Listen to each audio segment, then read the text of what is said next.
What would make one of America's most powerful bombers fall out of the sky in a place built to test the impossible? And why did the quiet desert around Edwards Air Force Base become the setting for a disaster that still feels unsettling today? Before we open this story, do one small thing for the channel. Hit like if aviation history fascinates you. Subscribe if you want more stories like this, and share this video with someone who thinks aircraft accidents are never just accidents. The B-52 Stratofortress is not just another aircraft. It is a symbol. It is huge, loud, intimidating, and almost unreal when you see it up close. Its wings stretch so far that they seem to bend under their own weight. Its engines hang in pairs like heavy tools built for a different age. And yet, this bomber has stayed in service longer than many people expected entire air forces to last. But the long life did not come easily. Behind the legend of the B-52 is a history of risk, pressure, and testing. Behind the design changes, crew decisions, and moments where the margin between success and disaster became very thin. The crash at Edwards, California is one of those moments. It was not just a machine hitting the ground. It was a warning written in fire, metal, and silence. Edwards Air Force Base has always been a special place in aviation. It sits in the Mojave Desert, surrounded by dry lake beds, empty space, and a sky that looks endless. To many people, Edwards is the home of courage. It is where pilots pushed aircraft faster, higher, and harder than anyone had before. It is where experimental machines proved what was possible. It is where test pilots became legends. But that same place also carries a darker truth. When you test the limits, sometimes the limits answer back. The B-52 was born during the Cold War, when the world lived under a shadow that is hard to imagine today. The United States wanted a bomber that could fly across continents, carry massive payloads, and deliver power anywhere on Earth. Speed mattered, range mattered, reliability mattered, and above all, readiness mattered. The bomber had to be there, waiting, fueled, crewed, and able to launch when the call came. That kind of pressure changes everything. Engineers had to build an aircraft bigger and more capable than anything before it. Pilots had to learn how to handle a machine that behaved unlike smaller aircraft. Maintenance crews had to understand systems that were complex, heavy, and sometimes unforgiving. And commanders had to make decisions in an environment where delay could be seen as weakness. So when a B-52 went down near Edwards, it was not simply a local accident. It was connected to the entire culture of Cold War aviation, a culture of speed, a culture of secrecy, a culture of pushing forward even when the risks were obvious. To understand why the crash matters, you have to understand the aircraft. The B-52 is massive, but it is also strangely delicate in certain ways. Its long wings flex dramatically in flight. During takeoff, the wingtips can sit low, then rise as lift builds. The landing gear is unusual, too. Instead of normal gear placed far out on the wings, the B-52 uses a bicycle-style landing gear arrangement along the fuselage. With smaller outrigger wheels near the wingtips, this design helps with the bomber's structure. But it also makes crosswind landings and ground handling very different from ordinary aircraft. The pilot does not simply force the aircraft into submission. The pilot has to manage it, anticipate it, respect it. At Edwards, aircraft were not always being flown in gentle, routine conditions. They were tested, they were evaluated, they were pushed through profiles meant to reveal weaknesses before those weaknesses showed up in war. That meant high workloads. That meant unusual flight conditions. That meant crews flying with engineers watching numbers. Systems being monitored, and every vibration or warning light possibly meaning something important. This is where the story becomes uncomfortable, because in aviation, disasters often begin long before the final moment. They begin with assumptions. They begin with small warning signs. They begin with a belief that because something worked yesterday, it will work again today. They begin when a system seems acceptable, but only because no one has yet seen the combination of conditions that will break it. The B-52 crash at Edwards sits inside that dangerous space. Public accounts of crashes from that era can be incomplete, scattered or written in the careful language of official summaries, but the pattern is familiar to anyone who studies accidents. A high-performance aircraft, a demanding mission, a crew operating under pressure, a machine with enormous capability but also enormous complexity, and then a chain of events that begins to move faster than humans can process. One of the shocking parts of accidents like this is how normal everything can seem at first. The aircraft is prepared. The crew boards, the engines start, checklists are followed, radios crackle, the desert runway stretches ahead. To anyone watching from a distance, it may look like just another mission, another B-52 heading into the wide California sky. But inside the aircraft, every flight is a world of its own. There are voices over the intercom, there are instrument readings, there's the vibration of engines, there is the physical weight of responsibility. A B-52 crew is not one person, it is a team. Pilots, navigators, electronic warfare officers, gunners in older models, and other specialists, depending on the configuration. Each person has duties. Each person depends on the others. When something goes wrong, that teamwork becomes everything. The frightening truth is that large aircraft can give crews very little time when a serious problem appears at low altitude. A bomber like the B-52 may look powerful, but power does not erase physics. If control is lost close to the ground, if the aircraft is too slow, too heavy, or incorrectly configured, or facing a sudden system failure, there may be only seconds to react. Seconds. That is the part viewers sometimes miss when they hear about crashes. They imagine a long struggle. They imagine a dramatic conversation or a clear decision point. But in real accidents, the most important moments can pass instantly. A wing drops. A warning appears. A control input does not produce the expected response. The aircraft begins doing something no one wants it to do. And suddenly, the crew is fighting gravity itself. At Edwards, the surrounding terrain could be both a blessing and a curse. The open desert gave test pilots room. Dry lake beds could serve as emergency landing areas. The airspace was controlled. The base had experience with emergencies. If you had to test dangerous aircraft, Edwards was one of the best places in the world to do it. But the desert is also unforgiving. There are no soft endings out there. When a heavy bomber comes down with force, the impact is violent beyond imagination. Fuel, metal, heat, and speed combine in a way that leaves very little recognizable. Investigators do not arrive to a clean scene. They arrive to wreckage spread across sand and hard earth. They look for patterns in destruction. They search for parts, marks, burns, fractures, and positions of controls. They try to turn chaos back into a timeline. And that timeline is where the truth begins to appear. If you're still watching, tap the like button like you are leaving a small marker on this story. It tells YouTube that these forgotten aviation lessons still matter. And if you're new here, subscribe now. Because the deeper we go, the more this crash stops being only about one aircraft. It becomes a lesson about every dangerous system humans build. The investigation into a crash like this does not start with blame. It starts with questions. Was the aircraft mechanically sound? Were the controls responding correctly? Was there a known issue with the design? Were weather conditions involved? Did the crew receive proper information? Was the mission profile reasonable? Did maintenance miss something? Did leadership accept too much risk? Every answer opens another door. With a B-52, investigators would pay close attention to flight controls and engines. They examine structural components, fuel systems, and crew procedures. They look at whether the bomber entered an unusual attitude. They would examine whether there was a stall, a loss of lift, an asymmetric condition, or a control problem. They would ask whether the crew had enough altitude to recover. They would also ask a harder question. Was this accident waiting to happen because the system around the aircraft had become too comfortable with danger? That is one of the most disturbing lessons in aviation. Risk can become normal. At first, everyone sees it, a dangerous test, a difficult maneuver, a questionable aircraft behavior. People talk about it, they brief it, they worry about it. But then, after enough successful flights, the danger starts to feel ordinary. The same risk that once made people nervous becomes part of the job. And when that happens, organizations can slowly drift toward disaster without realizing it. Edwards had a culture of excellence, but excellence does not mean immunity. In fact, the most skilled environments can be vulnerable in a different way. When people are very good at handling danger, they may begin to trust their ability to handle it again and again. That confidence is not foolish by itself. Test pilots need confidence. Engineers need confidence. Commanders need confidence. But confidence must be balanced by humility. Aircraft do not care about reputation. They do not care how experienced the crew is. They do not care how important the mission is. They respond only to design, airflow, speed, weight, control inputs, and failure modes. If those elements line up badly enough, even the best crew can be trapped. The B-52's size made the accident even more dramatic. A small aircraft crash is tragic, but a heavy bomber crash carries force.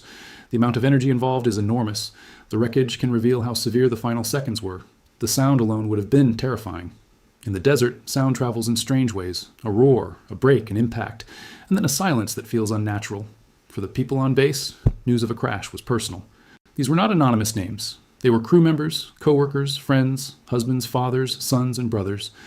At military bases, especially in test communities, people understand risk, but understanding risk does not make grief smaller. Families often pay the highest price for aviation progress.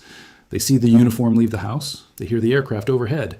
They live with the knowledge that the job is dangerous, but they also trust the system. They trust the training, the maintenance, the command structure, and the belief that every reasonable step has been taken.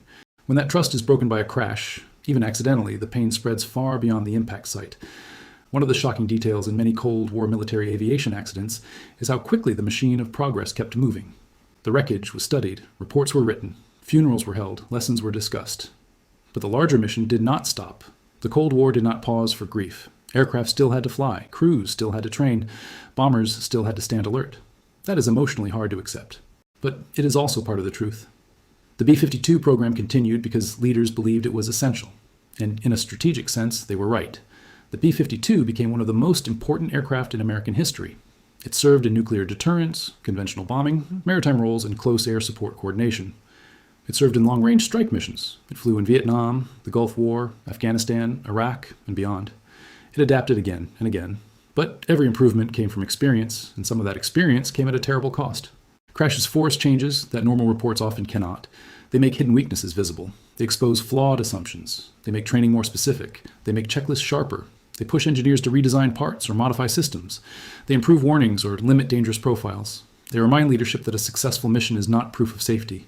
Sometimes it only means luck held one more time. That may be the most important line in this whole story. Success is not always proof of safety. A crew can survive a risky procedure 10 times, 20 times, 50 times, and still be flying inside a trap. The trap only becomes obvious when one more factor appears. A slight delay, a maintenance issue, a gust of wind, a misunderstood indication, a heavier fuel load, a small deviation from ideal speed, a control response that comes a second too late. Then the whole picture changes. In the case of the Edwards B-52 crash, the wider lesson is not that the aircraft was bad. The B-52 has proven the opposite. It is one of the most successful military aircraft ever built. The lesson is that even great aircraft can become dangerous when complexity, pressure, and uncertainty meet. And this is where the story becomes more than aviation history, because the same pattern appears everywhere humans deal with powerful systems. Nuclear plants, spacecraft, ships, hospitals, financial markets, large organizations. People create procedures. They build safeguards. They train experts. But over time, small compromises can slip in. Warnings can be explained away. Pressure can make risky choices seem reasonable. And because nothing bad happened last time, everyone assumes nothing bad will happen next time. Until it does. That is why accident investigation matters so much. It is not about enjoying tragedy. It is about refusing to waste it. If people died, the least the living can do is learn with honesty. At Edwards, investigators would have studied not only the final seconds, but the entire chain that led there. The planning, the aircraft history, the maintenance records, the mission purpose, the crew qualifications, the weather, the communications, the emergency response. They would look for the first weak link, not just the last one. Because the last link is usually obvious. The aircraft crashed. The harder question is why the aircraft was in a situation where crashing became possible. And once you ask that question, the story becomes deeper. Maybe there were technical problems. Maybe there were procedural gaps. Maybe the aircraft behaved in a way crews did not fully expect. Maybe the mission carried risk that was accepted because of the urgency of the time. Maybe the crew did everything they could, but the physics of the situation gave them no room. A good investigation does not settle for one simple answer when the truth is a chain. Before we go further, share this video with one person who loves aircraft, military history, or engineering mysteries. Not because this story is easy to hear, but because these lessons survive only when people keep passing them on. There is another emotional layer to this crash that is easy to overlook. The B-52 is often discussed as a weapon, a strategic platform, a machine of national power. But inside, every aircraft are human beings doing difficult work in a dangerous environment. When we talk only about the bomber, we can forget the crew. Imagine sitting inside that aircraft on the day of the crash. The outside world sees the B-52 as a giant. But from inside, the crew sees instruments, panels, checklists, and narrow spaces. They hear the constant mechanical sound. They feel the aircraft's movement through their bodies. They know the mission. They know the risks. But they also trust their training. For most of the flight, there may be nothing dramatic. That is what makes the sudden turn toward disaster so chilling. One moment, the crew is managing a complex aircraft. The next, they are trying to understand a problem that may already be beyond recovery. In those final seconds, there is no time for history, no time for politics, no time for the grand meaning of the Cold War. There is only the aircraft, the ground, and the desperate attempt to survive. That is why the phrase pilot error can be so unfair when used carelessly. Yes, crews can make mistakes, every human can. But in complex accidents, human error is often the final visible part of a deeper system problem. A pilot may make the last input, but why was that input needed? Why was the crew under that workload? Why did the warning come when it did? Why was the aircraft in that condition? Why did the system depend on perfect human performance at the worst possible moment? These questions matter because blaming the dead is easy. Learning from them is harder. The B-52 crash at Edwards reminds us that military aviation has often advanced through a painful exchange. Knowledge was gained, but people paid for it. The Clean Museum version of aviation history shows polished aircraft and heroic photos. The real version includes burnt wreckage, grieving families, classified reports, and crews who never came home. Both versions are true. The courage was real, the progress was real, the losses were real too. Edwards itself holds many stories like this. Some are famous, others are barely remembered outside aviation circles. The dry lake beds and runways have seen record-breaking flights, emergency landings, test failures, and moments where pilots made choices that saved lives. The base represents the best of human ambition, but also the danger of that ambition. That is why the location matters. A crash at Edwards is not just a crash in the desert. It is a crash in a place where people deliberately meet the unknown. It is a reminder that the edge of knowledge is not clean and safe. It is rough. It is dangerous. And sometimes it demands more than anyone wants to give. After the crash, the Air Force and aviation community would have moved through the familiar process of recovery and review. Wreckage would be mapped, components would be collected, witnesses would be interviewed, maintenance logs would be examined, engineers would look for evidence of structural failure, control malfunction, or fire. Fuel issues, engine behavior, or aerodynamic problems. Every fragment could matter. A bent rod, a broken cable, a burned panel, a switch position, a mark on the ground, a pattern in the debris field. Accident investigation is slow, careful work. It is not glamorous, but it is one of the reasons aviation became safer over time. The public may remember the crash as one terrible event. Investigators see it as a message written in pieces. The tragedy is that the message arrives too late for the crew, but not too late for everyone else. That is the moral weight of these accidents. If the lesson is ignored, then the loss becomes even heavier. If the lesson is learned, then future crews may live because someone took the truth seriously. This is why aviation is safer today than it was in the early Cold War years. Not because people became perfect, not because machines stopped failing, but because accidents were studied with increasing honesty and detail. Systems improved, training improved, crew resource management changed how cockpit teams communicated, maintenance tracking became better, design standards evolved, emergency procedures became more realistic. Every rule has a history. Sometimes that history is written in tragedy. The B-52 itself continued to evolve. Models changed, equipment changed, missions changed. The aircraft that first entered service is not the same as the aircraft flying today. Modern B-52s have updated avionics, weapons capability, communications, and structural improvements. They are old in basic design, but constantly adapted. That is another reason the Edwards crash matters. It belongs to the long story of how a dangerous early jet age giant became a lasting platform. The B-52s did not survive because it was flawless. It survived because people kept finding flaws and fixing what they could. That is a powerful idea. Durability is not the absence of failure. Sometimes durability is the result of facing failure directly. But there is still something haunting about the crash. Maybe it is the contrast. A giant bomber built to project strength across the world, brought down in its own testing ground. A place designed for control, suddenly filled with chaos. A crew trained for emergencies, facing one that may have unfolded too fast. A desert known for open space becoming the final boundary. That contrast is what makes the story stay with you. We often imagine disasters as loud from beginning to end, but many of them have a quiet center, a decision made in an office, a risk accepted in a briefing, a technical concern filed away, a warning that does not sound urgent enough, a small detail missed because everyone is focused on the larger mission. Then, later, the world sees the explosion and calls that the disaster. But the disaster may have started much earlier. That is why this crash should not be remembered only for its impact. It should be remembered for its chain. The aircraft, the mission, the base, the culture, the pressure, the technology, the crew, and the era all came together.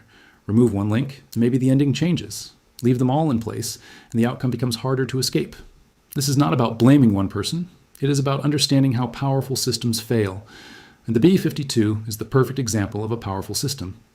It is not just metal and engines. It is a network of designers, factories, pilots, maintainers, commanders, policies, budgets, missions, and national strategy. When one crashes, the wreckage is physical, but the causes can be organizational. That is the deeper analysis many people miss. Aviation accidents are rarely simple because aviation itself is not simple. The aircraft is only the visible part. Beneath it is a hidden structure of human decisions. Some good, some rushed, some brilliant, some flawed. All of them connected. So when we ask, why did the B-52 crash at Edwards? We are really asking a bigger question. How do humans handle machines that are almost too powerful for the systems around them? The answer is not fear. If fear controlled everything, no one would fly, no one would test, no one would improve. The answer is respect. Respect for physics, respect for warning signs, respect for crew workload, respect for maintenance, respect for honest reporting, respect for the idea that even the strongest aircraft can be lost if the system becomes careless. That respect is what keeps people alive. Near the end of this story, it is worth thinking about the crew one more time, not as names in a report, not as statistics, but as people who entered that aircraft expecting to return. They were part of a generation asked to carry enormous responsibility. They flew machines filled with fuel and power during a time when the world feared nuclear war. They accepted risk most people never see. Their final flight should not be reduced to a dramatic title or a shocking thumbnail. It should be remembered as a human event, because every aviation tragedy leaves two kinds of wreckage. One is found in the desert. The other remains in families, squadrons, and communities. The first can be collected. The second lasts much longer. And yet, from that pain, something meaningful can still come. Safer procedures, better designs, stronger training, a deeper understanding of how quickly things can go wrong, a renewed commitment to never treat danger as routine. That is the only way tragedy becomes more than tragedy. The B-52 crash at Edwards, California is shocking not only because a massive bomber went down. It is shocking because it exposes the thin line between confidence and overconfidence, between testing and tempting fate, between a normal mission and a final one. It reminds us that legends are not invincible. It reminds us that progress has a price. And it reminds us that behind every aircraft, no matter how famous, there are people whose lives depend on thousands of decisions being right. So the next time you see a B-52 flying, do not only see power, see history, see engineering, see risk, see the crews who trusted the machine and the investigators who learned from the moments when that trust was broken. The Stratofortress still flies today, and that is remarkable. But its long life was shaped by hard lessons, including crashes that forced people to look closer, think deeper, and change what needed to be changed. That is why this story matters. Not because it is dark, but because it is honest. The desert at Edwards has seen aircraft rise into the sky and change the world. It has also seen aircraft fall back to Earth and remind us that the sky never gives anything for free. And maybe that is the final lesson. Every great machine carries a warning inside it. The warning says, respect me, understand me, question me, and never assume yesterday's success guarantees tomorrow's survival. Because in aviation, the difference between a routine flight and a tragedy can be one overlooked detail. One bad assumption, 1 second too late. And once the desert goes quiet, all that remains is the lesson.